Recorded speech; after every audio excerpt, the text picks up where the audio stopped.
Hello and welcome to BOI Impact. I am Seun Olagunju.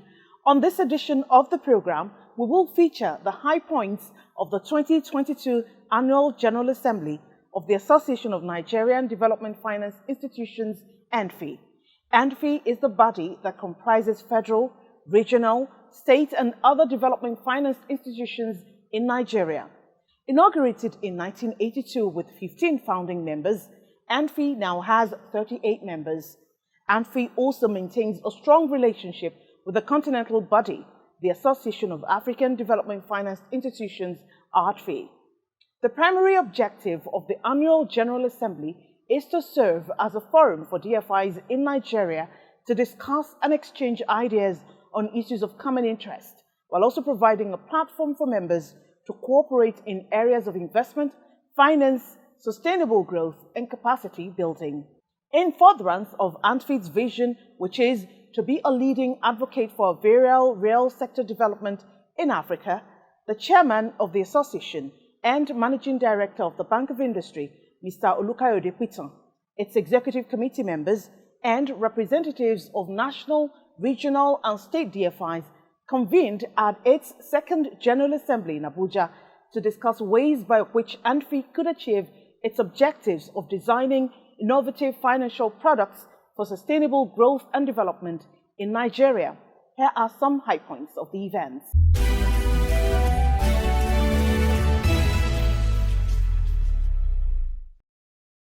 The theme of the second Annual General Assembly of Andfi is Innovative Financing for Sustainable Growth and Development, and it is in line with the mission of Andfi, which is to become the hub where overall issues relating to real sector development in Nigeria are discussed and communicated to government and stakeholders with the aim of providing appropriate environment for the development of financial institutions in Nigeria. I am highly honored to welcome you. In his welcome address, the chairman of Andfi and the managing director and chief executive officer of the Bank of Industry, Mr. Olagunju, said, Nigeria presents a unique context for the developmental mandate of DFIs. While there have been marked economic improvement through the years from various intervention programs and infrastructural developments and investments, the World Bank projects that this year, 2022, Nigeria will be home to about 95.1 million poor people. This means that more efforts are required in the area of poverty alleviation, infrastructure, and human capital development. The actions of all of us at this event shall have a significant input to determining whether the growth of Nigeria's population will promote prosperity and improve the livelihood of the Nigerian people, or become a source of fragility, social tension, and increased economic hardships. Nigerian DFIs have the potential to address these issues, working in synergy with the organized private sector, as well as the three tiers of government. Collectively, we can deliver the level of sustainable social and economic development that we desire. He also gave updates on the Andfi Secretariat. A new and a furnished workspace has been established at the BOI Abuja Corporate Office, and 4 staff have been recruited: the Executive Secretary, the Admin Officer, Research Training Officer, and the Accountant. They have been tasked with executing the vision of the Secretariat and to provide regular updates as required by the members. I want to thank all members of Andfi for all their efforts and achievements we have recorded to date. It is only when we work together in synergy with a unified sense of purpose and commitment that we can deliver on our objectives and achieve sustainable development across various sectors of the Nigerian economy. One of the high points of the event is the unveiling of the new Andfi logo. Inside that circle, you have Nigeria's map in green. It means we are promoting economic growth and development of the entire nation, because our focus is Nigeria. So that's why you have Nigeria in the center of that circle. Of course, the Nigeria you have there is in green.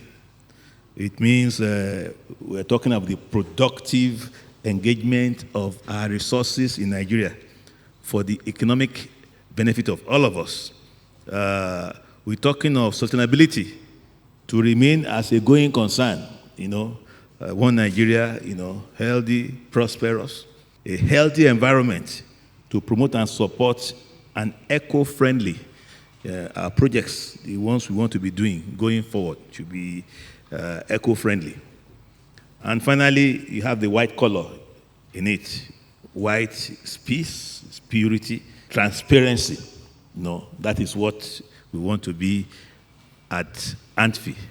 So now, I think our guest speaker will help me to unveil this, Dr. Patricia, all the way from Uganda.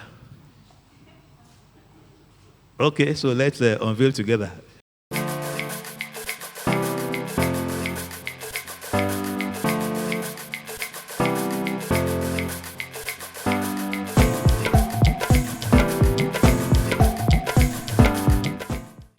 The Managing Director of the Development Bank of Nigeria, Dr. Tony Opanachi, gave an insight into DBN's Impact Credit Guarantee.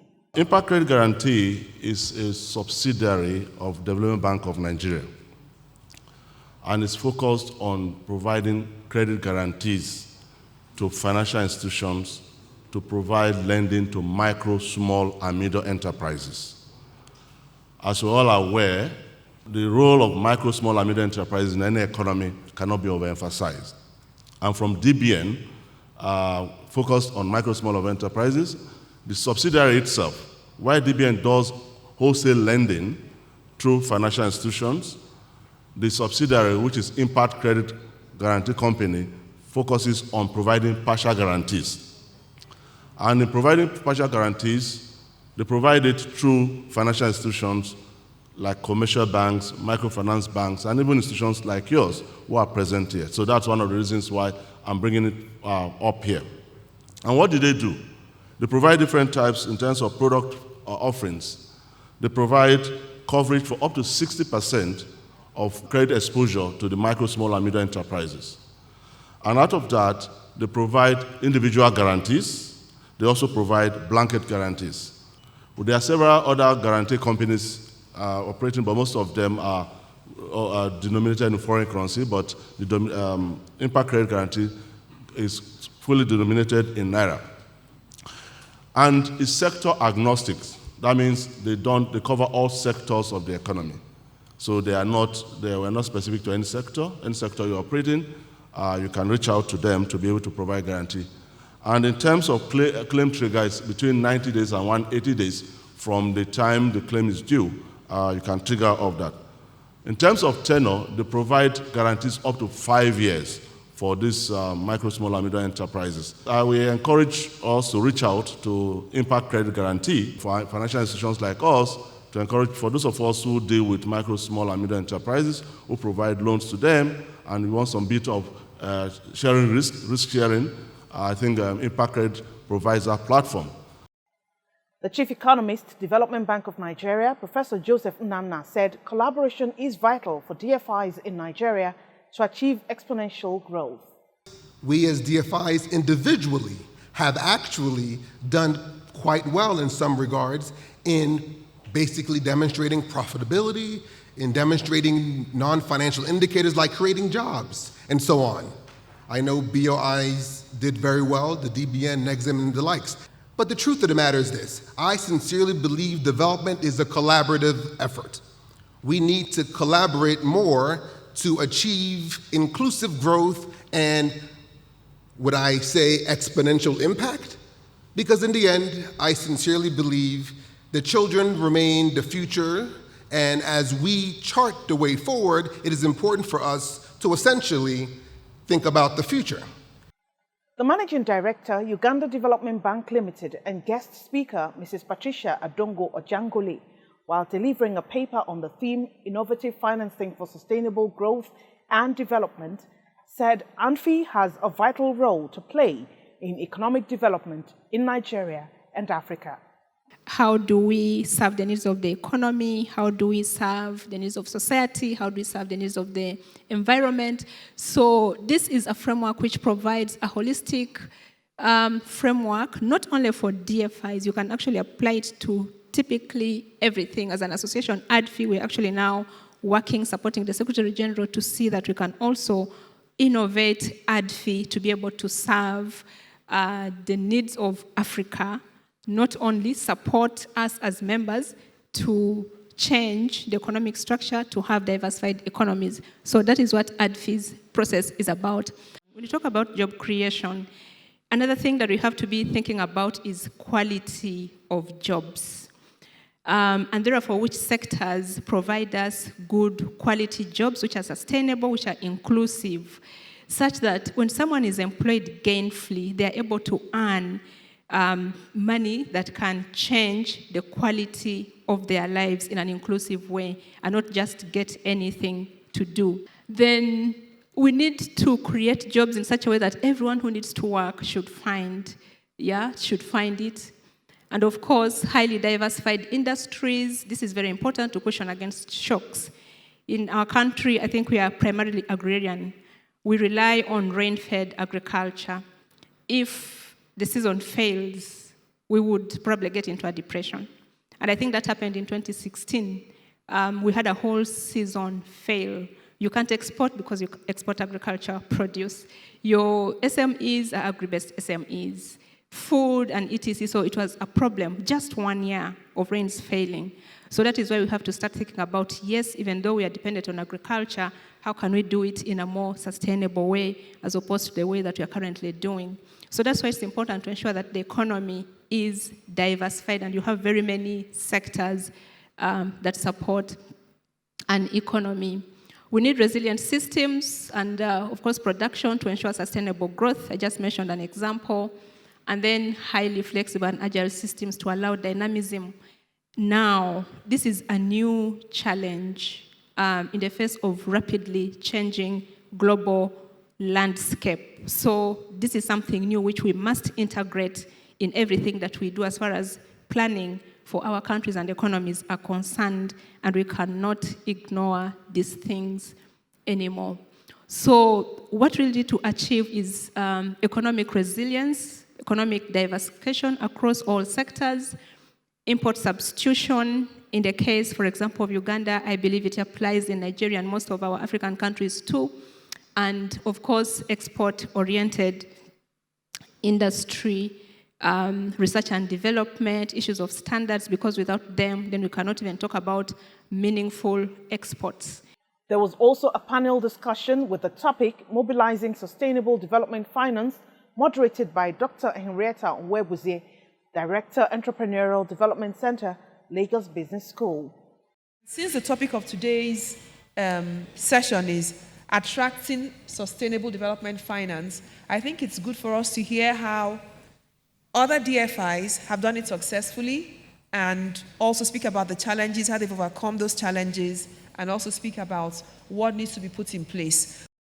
For us in Exim, our focus is on the development of the non-oil export sector.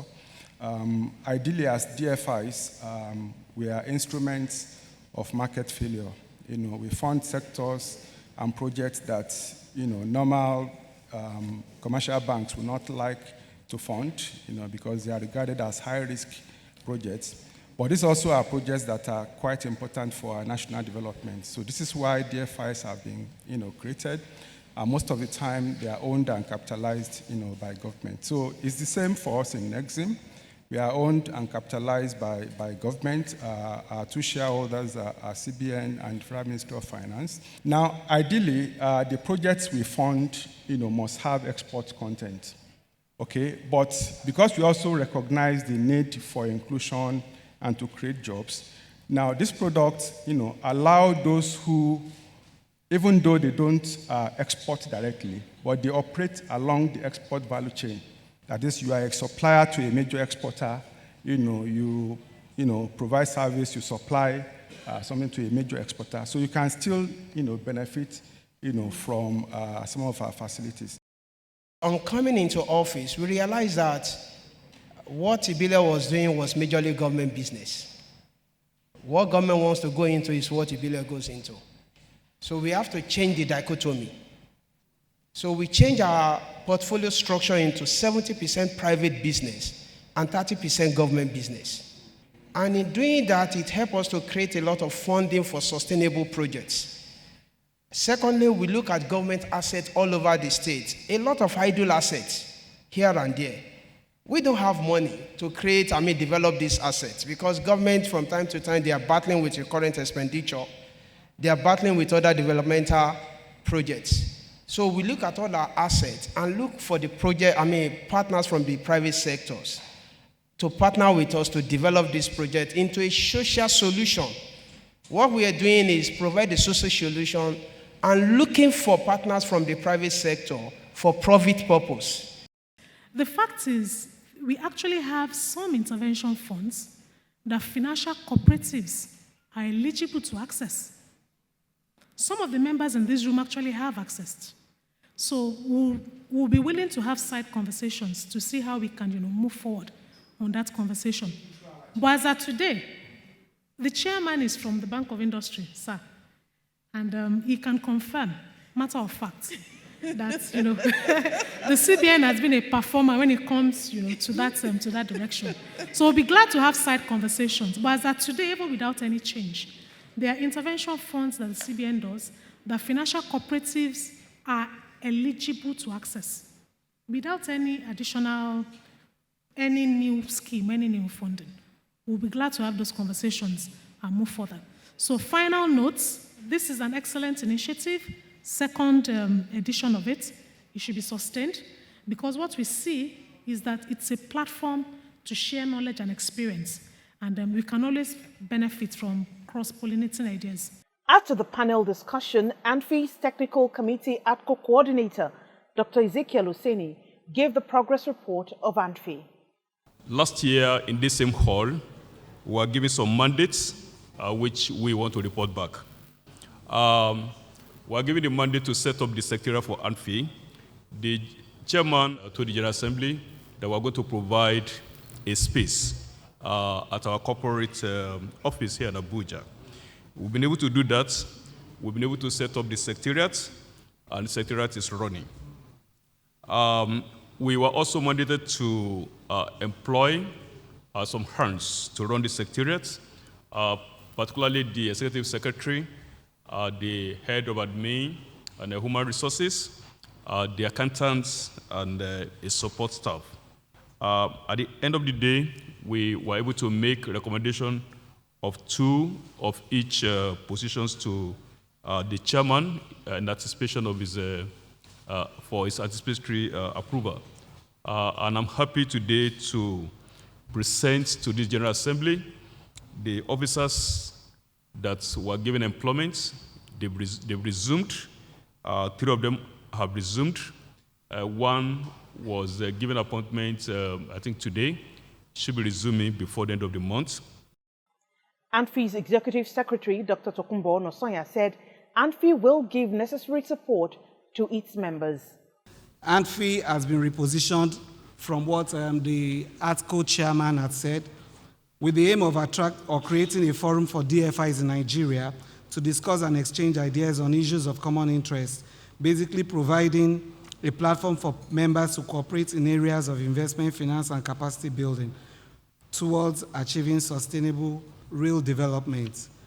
The new Andfi is poised to take the lead in liaising with government ministries, departments, and agencies, in addition with the national and state assemblies towards strengthening financial projects.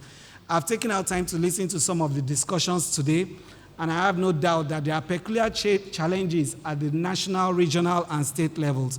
I'm assuring us that this new Andfi will be pioneering advocacy at the National Assembly, several state assemblies, to making sure that we strengthen the face of DFIs across board in Nigeria.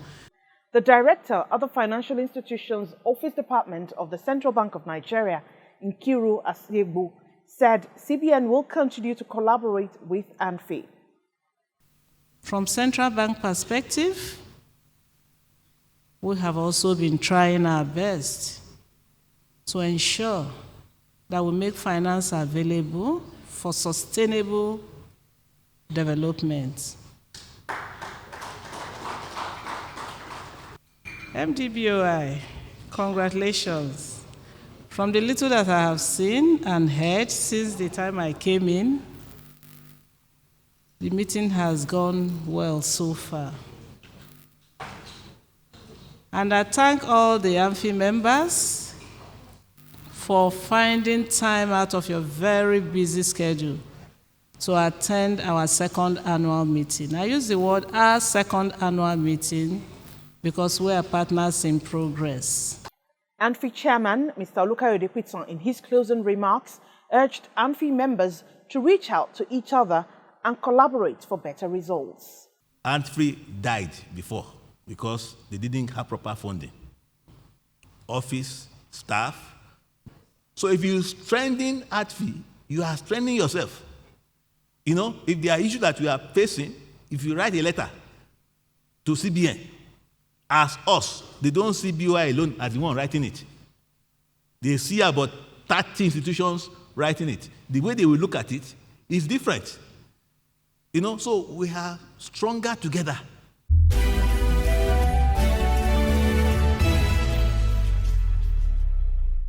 An efficient and robust financial system acts as a powerful engine of economic development. The federal government has, over the years, facilitated the establishment of DFIs to provide financial interventions for enterprises in key sectors towards the financing of long-term developmental projects. These institutions are special purpose vehicles designed to offer specialized financial services, relatively affordable and accessible financing options, provide long-term finance for infrastructural development, industrial growth, and small and medium enterprises SME development. And that's it on this week's edition of BOI Impact. I am Seun Olagunju. Thanks for watching.